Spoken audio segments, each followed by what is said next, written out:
Assalamualaikum warahmatullahi wabarakatuh. Selamat petang para pejuang cuan. Gimana kabar kalian? Semoga kalian sehat semua dan saya doakan sukses semua buat kalian. Amin. Mantap jiwa ya. Dan jangan lupa ya kan kawan, tetap secangkir kopi harus selalu ada buat menemani petang hari ini teman-teman, melihat kondisi market di mana untuk market kali ini masih sama seperti tadi siang ya teman-teman, masih hijau royo-royo ya, walaupun harganya sedikit turun ya teman-teman. Cuman di sini uniknya untuk Bitcoin ini ya digabung-gabungkan oleh Elon Musk, di mana Elon Musk itu nge-tweet 20.000 US dollar. Akankah dia menuju ke 20.000 US dollar? Pastinya bisa ke situ teman-teman. Dan kalau kita lihat untuk Bitcoin hari ini tadi sempat di area 19.900 ya, hampir menyentuh di area 12 lagi 20 ribuan lah ya, kurang sedikit lagi gitu. Oke. Nah, di kesempatan petang hari ini teman-teman ada yang cukup menarik ya, sesuai fakta yang berada di aset ini itu ya. Asetnya adalah si Bryce teman-teman kan. Kalau kita lihat daripada Bryce-nya sendiri sekarang naik 3,73%, dimana kalau kalian teman-teman semua yang kemarin sempat DCI masuk di kepala 48, otomatis hari ini sudah cuan. Mantap jiwa ya, apalagi kalau kalian jual di harga 55 ya kan, tadi harga tertingginya di kepala 5589. Oke. Nah, di sini kenapa saya masih bertahan di Bryce? Kenapa saya masih mempertahankan Bryce ya? Karena kalau kita lihat bersama teman-teman, si Bryce ini semakin ke sini sesuai fakta yang beredar ya teman-teman, di mana 4 jam yang lalu nih dia nge-tweet bahwasanya kemitraan TrueShark untuk mengintegrasikan rantai Bitcoin di dompet TrueShark. Oke.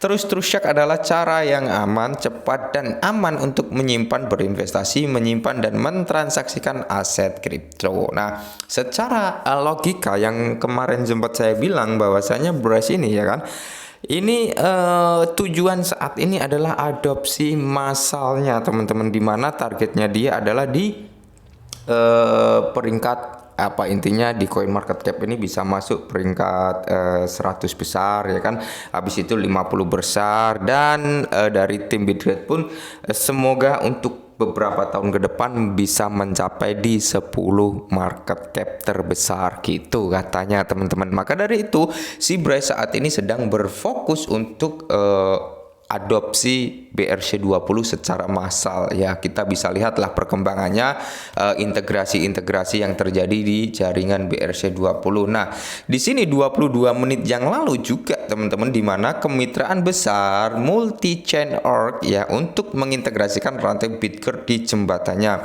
Multi-chain adalah operator jembatan terbesar dengan TVL 2,5 miliar US dollar. Sekarang Anda akan dapat menjembatani semua token atau koin dari 45 lebih jaringan ke rantai Bitget. Wow ya, 45 plus jaringan ya ke rantai Bitget. Mantap jiwa ya teman-teman. Maka dari itu kenapa saya bilang masih tetap bertahan di Bryce ya, ini salah satunya perkembangan Bryce ini ya teman-teman. Karena si Bryce ini kalau kita lihat bersama ya, ini menurut pandangan saya loh, tapi beda pandangan dengan teman-teman juga nggak ada masalah gitu, karena kita adalah memiliki pandangan, memiliki penilaian, memiliki analisa masing-masing. Jadi kita teman-teman itu lihat YouTube sebagai sarana sharing gitu ya, sebagai sarana memperbandingkan antara analisa teman-teman, antara pendapat teman-teman gitu ya kan. Jadi jangan diambil 100% dari platform YouTube, enggak ya, itu hanya sebagai sarana saja teman-teman, sarana berbagi dan sarana membandingkan gitu ya, membandingkan analisa dan sebagainya, atau pendapat lah, intinya seperti itu teman-teman. Oke.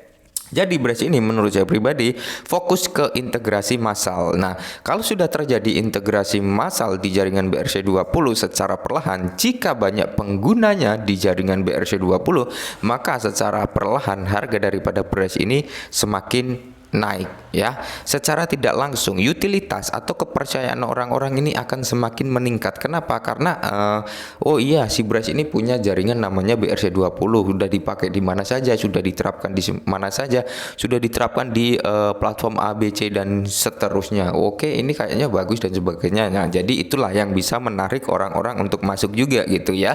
Beda cerita kalau projectnya apa, dia punya blockchain sendiri, udah terintegrasi di mana, belum ada, masih dilakukan analisa yang lebih dalam lagi, masih dipikir-pikir lagi gitu teman-teman. Apalagi project daripada Braze ini kan memang dikerjakan ya, walaupun kemarin diluncurkan Exchange versi webnya masih dalam kendala ya, masih dalam masalah lah intinya. Oke.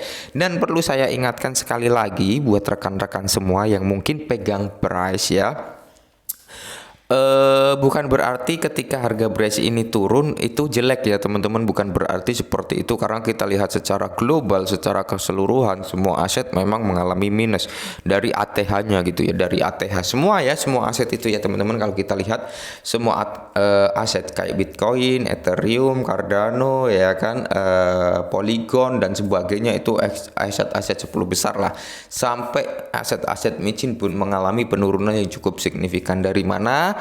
ATH tertingginya atau all time high-nya dia sampai turun minus antara 50 sampai 90% teman-teman untuk minusnya. Untuk Bitcoin sendiri sekitar berapa ya, 80 atau 70%-an lah ya untuk Bitcoin itu minusnya. Apalagi Ethereum juga mengalami hal yang sama penurunannya. Jadi Braze ini juga bisa dikatakan turunnya cukup lumayan gitu teman-teman, karena apa, memang sekarang ini kita masuk dalam fase crypto winter, di mana crypto halving nanti ya, halving daripada Bitcoinnya sendiri. Prediksi orang yang memprediksi itu terjadi di 2024 ya, di 2024 seperti itu. Akankah nanti 2023 itu kita bisa lebih cepat untuk recover? Ya kita nggak ada yang tahu gitu teman-teman. Tapi kalau untuk sesuai analisa orang-orang yang mungkin pakar dalam dunia ini, itu di 2024. Oke, mungkin ini dulu perihal Braze ya teman-teman. Semoga bermanfaat. Salam cuan.